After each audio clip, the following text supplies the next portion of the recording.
توضیح بدم. ما شبیه سازیش کردم، برای آب مصرفیش کار نمی کرد که اومدم باید اتصال کوتاه میشد که میشه فل سویچ.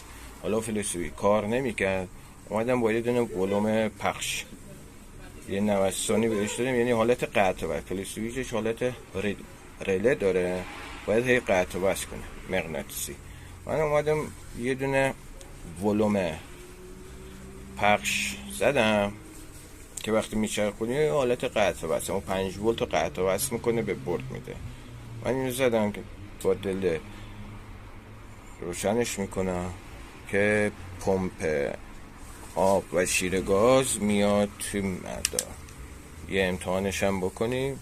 الان من هیچی دست نزدم، ولومو چرخوندم روی حالت آب مصرفی. یه امتحان پمپ آب،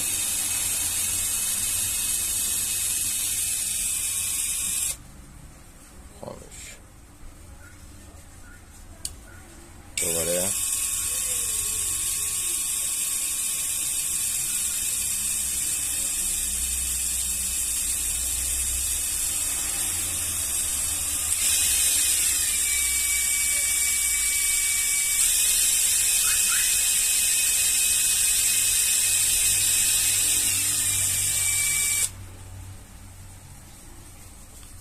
خاموش.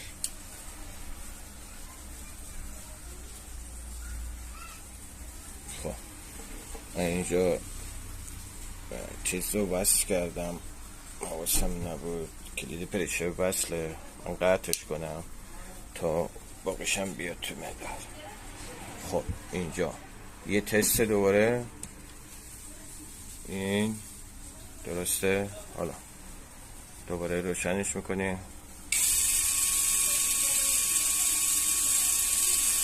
پندم اومد تو مدار، درسته. خیلی حالا ما یه لحظه گوشی رو من یه جایی جا به جا بذارم که قشنگ دیده بشه.